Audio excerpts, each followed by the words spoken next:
वालेकुम दोस्तों, कैसे हैं आप। उम्मीद करता हूँ सब ठीक होंगे। मैं हूँ आपका दोस्त सैफा खान फ्रॉम एच के बर्ड्स। दोस्तों, आज हम एक ऐसी छत के नीचे आके खड़े हो गए हैं जहाँ पे हमने लाहौर के सब लेजेंड उस्तादों को एक साथ देख लिया। ये हमारी खुशकिस्मती है। हमारे साथ मौजूद हैं उस्ताद इम्तियाज़ साहब, ये सफदफ के मालिक हैं अपने। उस्ताद माजिद बेग साहब, ये भी अपनी सफदफ के मालिक हैं। उस्ताद फुरकान लोधी साहब, ये भी अपनी सफदफ के मालिक हैं। और उसके बाद आते हैं अदनान भाई, ये उस्ताद इम्तियाज़ के खलीफा हैं। और उसके बाद आते हैं अदील भाई, ये मोरी हैं उस्ताद इम्तियाज़ साहब के। हम यहाँ पे इस आज की इंटरव्यू में ख़ास बात यह है कि यहाँ पे हम किसी मतलब हम कासिर हो गए इंटरव्यू लेने से कि हम जब एक बंदे का इंटरव्यू लेने लगते हैं तो हम परेशान हो जाते हैं कि अब मैं दूसरे को क्या कहूँ। तो बड़ा मुश्किल सा इंटरव्यू आज इनका नहीं, आज मेरा इंटरव्यू है उस्तादों के सामने।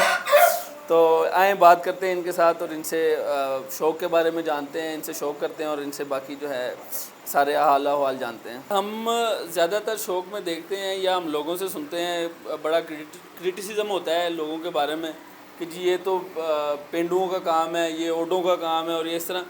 यहाँ पे आके वो सारी थ्योरी फेल हो जाती है। आप देखें माशाल्लाह बिल्डर लोग हैं, सारे पढ़े लिखे, कोई भी नहीं लगता स्पोर्ट्समैन है और इस तरह से देखेंगे एक से बढ़ के एक खूबसूरत जिस्म है इनका माशाल्लाह। इन पे भी वर्किंग की हुई है। और जब हम आके इनका शौक़ देखते हैं तो हम इनके पाई का जो है उस्ताद हमें ढूंढने को मिलता है फिर बड़ी मुश्किल के साथ। और माशाल्लाह बड़ा बेहतरीन सिस्टम है इनका। अच्छा, अब हम चलते हैं उस्ताद इम्तियाज़ अवान साहब की तरफ। इनसे जानते हैं कि इनका मुर्गबाजी के बारे में क्या इनके तासुरात हैं। सेम उस्ताद माजिद की तरह ये भी अपने सफदफ के मालिक हैं। मुर्गबाजी में इनके भी बेशुमार शागिर्द हैं और मुर्गबाजी में बहुत बड़ा मुकाम रखते हैं। तो आए इनसे राय लेते हैं मुर्गबाजी के बारे में। अस्सलामुअलैकुम जी, मेरी तरफ से तमाम मुर्गबाज शौकीन भाइयों को अस्सलाम। देखें जी, मुर्गबाजी एक अच्छा शौक़ है। इसको अच्छे तरीके से किया जाए तो ये शौक़ आपको बहुत सी बुराइयों से बचाता है। इंसान एक एक्टिविटी इंसान की हुई थी कि यार ये एक टाइम टेबल इंसान का बन जाता है कि जी इतने इस टाइम पे हमने ये काम करना है, इस टाइम पे हमने ये करना है, इस टाइम पे हमने मुर्गों को संभालना है, यानी कि एक लाइफ लाइन बंदे की बन जाती है। तो ये बहुत अच्छा शौक़ है मुर्गबाजी का। इसको नेगेटिव नहीं लेना चाहिए, पॉजिटिव लेना चाहिए इसको। तो सर ये बताएं कि आपका कितना ड्यूरेशन है आपका स्ट्रगल का, ये एक शागिर्द होने से या कोई मुर्गा पालने से शागिर्द हुए फिर किसी उस्ताद के, और फिर उसके बाद आपने जो है एक सफ़र किया और फिर आप जो है सफदफ के मालिक बने। तो इस दौरान आपको क्या कोई प्रॉब्लम्स किस तरह की आई और क्या आपने जो है फेस किया, इस बारे में बताएं। इसमें देखें जी, ये इंसान की ना अपने तक होता है कि आप किसी भी चीज़ को ना कितने टाइम पे करते हैं। आप एक माइंड सेटअप आपका कैसा है कि आप अगर कोई चीज़ को सीख रहे हैं तो ये इंसान पे डिपेंड करता है। जैसा कि आप मुझसे पूछें तो मैंने इंशाल्लाह ये तकरीबन कोई पहले 2-3 सालों में साबित कर दिया था कि मैं मुर्गे अच्छे लड़ा सकूँगा और लड़ाऊँगा इंशाल्लाह। तो अगर कोई न्यू शागिर्द है या उसको तकरीबन सीखने में अगर वो अच्छे ज़हन रखता है, माइंड अच्छा रखता है, तो साल 2 साल में अगर उसका अच्छा उस्ताद है तो वो उसको अच्छी चीज़ें सिखा देगा। मुर्गा लड़ाना, मुर्गे को संभालना, मुर्गे को कैसे तैयारी देना है, मुर्गे को क्या है। अब तो ये ना जब से ये पहले पाकिस्तानी मुर्गे थे तो ये मुर्गबाजी थोड़ी मुश्किल थी। जब हम मुर्गबाजी में इन हुए तो ये तब थोड़ा मुश्किल दौर था कि जो हमें उस्ताद बताते थे जी आधा आधा घंटा फेरा देना है, इसको इतना संभालना है, ऐसे करना है, वैसे करना है। जब से ये इम्पोर्टेड मुर्गे आए हैं ना, तो जो लोग इसको समझते हैं या जो हमारे स्टूडेंट हैं या जो हमारे दोस्त पार्टनर हैं जिनको पता है यह मुर्गबाजी इतनी मुश्किल नहीं है, इस पे इतना अगर इंसान अच्छा फोकस करे तो ये मुर्गा तैयार करना कोई मुश्किल काम नहीं है। ये अच्छी मुर्गबाजी आसान हो गई है। अब इस पे इतना टाइम नहीं लगता मुर्गा तैयार करने में या सीखने में। उस्ताद हमें ये बताएं कि आपने ये जो एक इनकलाब ग्रुप बनाया है, आपने नई सफ़े दफ़े बनाई हैं, तो इसके पीछे रीज़न क्या है? आप क्या करना चाहते थे जो आपने ये सारा मामला किए हैं? देखें जी, इसके पीछे रीज़न मैं आपको बता देता हूँ, इतनी ख़ास भी नहीं है, तो अगर सोचा जाए तो ख़ास है अभी। एक टाइम था जब देखें आपके पाकिस्तानी मुर्गे लड़ते थे, अब पाकिस्तानी मुर्गों का दौर नहीं है। अब सारे ही इंपोर्टेड मुर्गे हैं, थाई के, वेत, बुर्मा, जो भी कंट्रीज़ के हैं इंपोर्टेड मुर्गे हैं। इसको आप लाइक इस तरह कह लें कि पहले एक टेस्ट मैच होता था, कोई 50 ओवर की गेम आई, फिर 20 में, अब 10 में जिद्दत आ गई है। अब इस शौक़ में भी जिद्दत आ गई है। कुछ जो हमारे उस्ताद थे पुराने, उनके साथ हमारी माइंड कम्बिनेशन या हम आंगी कह लें नहीं हुई, जिस वजह से हमने एक लहदी इख्तियार की। दूसरा ये था कि जो उस्ताद हैं हमारे पुराने, वो देखें जी, उधर गए हम काटे गए, उसके साथ बैठे हम काटे गए, उसके साथ हमने परना ले लिया, उससे आप काटे गए। कुछ लोगों को उन्होंने खुद ही अपनी नज़र से काटा हुआ था जी, ये काटे हुए हैं, हालांकि शौक़ तो वो भी कर रहे हैं। तो अब हम हमारी गैदरिंग है, हमारे भाई इधर बैठे हैं, हम कोई इधर फंक्शन कर रहे हैं, तो यार उसमें ना हमारी एक रस्में होती हैं कि जी यार साफ़ा डालना है। अब ये कितने भाई हैं, सारे ही अपने हैं, तो हम इसमें से किसी एक बंदे को छोड़ दें कि यार इसको साफ़ा नहीं डालना, वो हमें उसकी ईगो कितनी हर्ट हो गई, हमें कितना बुरा लगेगा यार कि इसको हमने छोड़ दिया है, तो वो जी आपने इसको साफ़ा डाला, आप काटे गए हो। तो इस तरह के मामला ना हमारे साथ बहुत हुए हैं। फिर इसके रिंग को प्रमोट नहीं करना, क्योंकि ये इंपोर्टेड मुर्गे लड़ते ही रिंग में हैं। जो पाकिस्तानी मुर्गे थे वो लड़ते थे, वो आम लड़ते हैं जी, उसमें जैसे लाइक के आप समझ लें कि बॉक्सिंग में राउंड होते हैं, इनके भी राउंड थे जी। इसको लड़ाया, उठा लिया, पानी दे लिया, जैसे रेसलर को मारते हैं, पानी लगा दिया, उसको शावर लगा दिया, मुर्गों को भी संभालना, बार बार उठाना।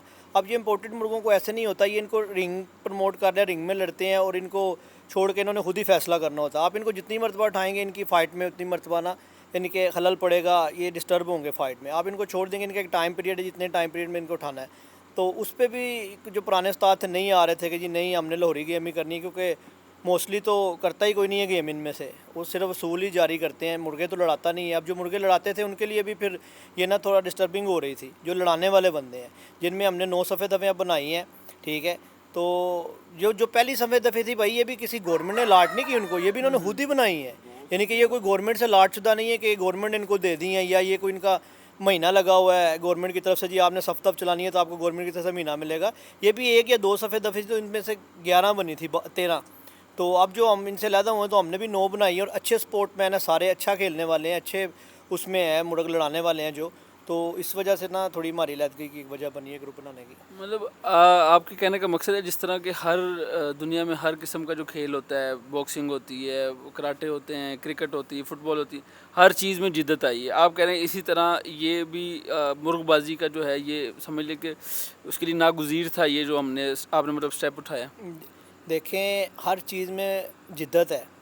मुर्गबाजी में फिर मैं आपको वही रिमाइंड करवाता हूँ कि जो पुराने साथी थे कि जी आपने घंटा घंटा मुर्गे को फिरा देना है। एक बंदा है या कोई स्टूडेंट है, उसका अपना कोई काम भी है, आया कि वो पढ़ता है या वो बिजनेसमैन है या कारोबार करता है, वो घंटा घंटा फिरा दो, फिर इसको संभालो, इसको ऐसे करो वैसे करो, वो बेचारा काम क्या करेगा, वो तो सारा दिन मुर्ग में ही लगा रहेगा ना।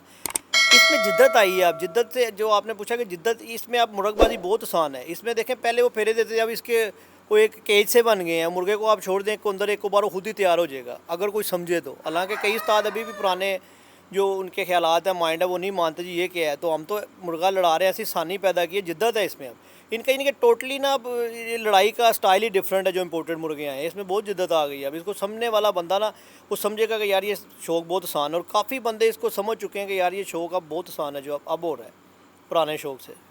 उस्ताद, मैं इसमें एक और चीज़, मेरा पर्सनल ओपिनियन है कि ठीक है आप आसानी की तरफ आ रहे हैं, लेकिन आप एक चीज़ बीच में इग्नोर कर रहे हैं थोड़ी सी, कि जितना आसान हुआ है उतना महंगा भी हो गया है। तो मतलब आप ये नहीं सोचते कि समझते कि कई लोगों के जो है ये हाथ से निकल गया, उनकी रेंज से बाहर हो गया है, मतलब जो कमज़ोर शौकीन है। देखें जी, महंगाई की तो आप बात करें तो हर चीज़ या महंगी, आपको पता है कि किस टाइम पे क्या टाइम जा रहा है, दौर क्या है, डॉलर कहाँ से कहाँ चला गया, पेट्रोल को, दिस एंड डैट, जितनी भी चीज़ें आपके सामने है सारी। अब ये शौक़ अगर महंगा है ना, तो ये बाहर से जानवर आते हैं, तो जितने हम उस्ताद लोग हैं, हम खुद ख़रीदते हैं जानवर, मोस्टली तो हम खुद ही ख़रीदते हैं ज़्यादा, फिर आगे अपने स्टूडेंट को भी देते हैं। जो नहीं ख़रीद सकता उसकी भी हम हेल्प करते हैं यार, कि चलें ये हमारा स्टूडेंट है, नहीं ख़रीद सकता, फिर इसको इसके पास छोड़ दिया। क्योंकि अगर मेरे पास 4-5 मुर्गे हैं तो मैं सारे खुद तो नहीं तैयार कर सकता। ऐसे ही उस्ताद माजिद साहब हैं, इनके पास अगर 4-5 मुर्गे हैं, ये खुद तो नहीं तैयार कर सकते। और उस्ताद फुरकान लोधी साहब हैं, इस तरह जो बंदा नहीं ख़रीद सकता, ऐसा कोई इशू नहीं है, उनकी भी हम हेल्प करते हैं, अपने स्टूडेंट के पास छोड़ देते हैं। कि हमारी तरफ से ये है कि हम जितनी अपने स्टूडेंट की या जितने भी शौकीन हैं उनके लिए आसानियाँ पैदा करें। तो ऐसा कोई इशू नहीं आ रहा फिल वक्त तक करके यार कोई बंदा इस शौक़ से दूर हो गया या नहीं कर सकता। अब शौक़ महंगा है, लेकिन ये कि हम उसको मैनेज कर लेते हैं अपने स्टूडेंट के साथ, कि कर लेते हैं, उनका भी शौक़ हमारे साथ ही चलता है, ऐसा कोई इशू नहीं है। अच्छा, इस डिस्कशन से हट के मैंने एक आपके सेटअप पे आके एक चीज़ नोट की है कि आपके सेटअप पे माशाल्लाह एक से बढ़ के एक मुर्गा है, लेकिन मैंने आपके सेटअप पे मुर्गी कोई नहीं देखी। इसकी क्या रीज़न है, कोई ख़ास वजह है इसकी? भाई हमारा सबसे पहला देखें, अब ये शौक़ इतना महंगा है ना, फिर आपको मैं वही बात बताऊँ आप वाली बात, के ये हर बंदा जब ये कोई मुर्गा लेगा ना इम्पोर्टेड, सबसे पहले उसका ये ख्याल होगा कि यार मुर्गी लगा के इसके बच्चे ले लें हम, ठीक है। हमारा सबसे पहले ये ख्याल होता है यार कि इसको लड़ाएं, ये अगर जीते इस काबिल हो तो इसको बच्चे लें। फिर भी हमने बच्चों का या मुर्गियों का अलहदा ब्रीडिंग का सेटअप रखा हुआ है। इधर जो भी आपने मुर्गे देखे हैं आपको कोई मुर्गी नज़र नहीं आई होगी, हमने सिर्फ लड़ाने वाले मुर्गे, लड़ने वाले तैयारी वाले मुर्गे हैं। फिर हमें जो मुर्गा परफॉर्मेंस दिखाता है जो अच्छा होता है फिर हम उसकी ब्रीडिंग करवाते हैं कि यार कि अच्छा मुर्गा है, ये अच्छी, इसकी ब्रीड भी अच्छी होगी, तो उसके बाद हम ब्रीडिंग की तरफ लाते हैं। पहले तो हमारा सबसे पहले यही शौक़ होता है कि हम इसको लड़ाएँ, क्योंकि हमारा शौक़ है कि हमें मुर्गे ना वैसे भी ना अपने केजेस में बंद किए हुए बगैर लड़ाई के अच्छे नहीं लगते। हमारा कोई ना कोई मुर्गा लड़ता ही रहता है। ये यानी कि on the paper on the record भी है कि हमारे मुर्गे हर महीने लड़ते ही लड़ते हैं। कभी भी ऐसा नहीं हुआ सिवाय कि कोई जानवर हमारा क्रीज़ में हो, क्रीज़ में पड़ गया है या वो बिल्कुल लड़ने की कंडीशन में नहीं है तो फिर हम उसको रेस्ट देते हैं। अगर तो वो कंडीशन में है, बिल्कुल फिट है, तो हम उसको लड़ाते रहते हैं। और जो अच्छा मुर्गा लड़ के अपना परफॉर्म अच्छा करे तो फिर उसको हम ब्रीडिंग की तरफ लाते हैं। अच्छा उस्ताद मुझे एक बात बताएं कि आप बात कर रहे थे कि जो पहले उस्ताद थे, जो पुराने उस्ताद थे, वो सिर्फ असूल बनाते थे। तो इसी तरह से इस जो अब नई सफ़े दफ़े बनी है, इनके भी कोई असूल होंगे, कुछ लिखे होंगे या कुछ तय हुए हैं या होने हैं, इसके बारे में क्या बताएंगे आप? देखें जी, जो पुराने उस्ताद हैं वो हमारे लिए बायज़ ऑनर हैं, हम उनकी इज़्ज़त करते हैं, करते रहेंगे। उनके भी असूल थे, जब तक ये गेम पुरानी थी तो हम उनके असूलों पे चलते रहे हैं, हमने भी लड़ाए हैं, हम उनके असूलों पे चलते रहे हैं। अब शौक़ में जिद्दत आ गई है, जो हमने अब ये सेटअप अपना लहदा किया है। हमारे जो ये 9 सफ़े दफ़े बनी है, तो ये हमारी मीटिंग है सैटरडे को, तो उसमें हम अपने असूल बनाएंगे और इंशाल्लाह असूल अपने सब मशवरे से बनाएंगे और अच्छे होंगे, जिनको ना अच्छा हम शो को प्रमोट करेंगे, उसमें सभी इंशाल्लाह खुश होंगे। हमारे शो असूल अच्छे होंगे। हम उसमें ये नहीं रखेंगे कि बिला वजह किसी को काट दिया, तुम उसके पास बैठे हो यार तो वो फ़लाँ सफ़ दफ़ कह तुम्हें काट देंगे, तुमने उसके साथ बैठ के चाय पी ली, तुम कट गए हो, तुमने साफ़ा डाल दिया कट गए हो। हम असूल अच्छे बनाएंगे जो हर स्टूडेंट के लिए आसानी पैदा करेंगे और हर बंदा उसमें ईज़िली शो कर सकेगा। ये उस्ताद इम्तियाज़ अवान साहब थे जिन्होंने अपनी राय का इजहार किया और इन्होंने हमें साथ एक पेशन गोई की कि हफ्ते वाले दिन की कोई मीटिंग हो रही है जिसमें ये इंशाल्लाह जो इनके नई सफ़े दफ़े बनी हैं इसके जो असूल हैं वो इंशाल्लाह लिखे जाएंगे।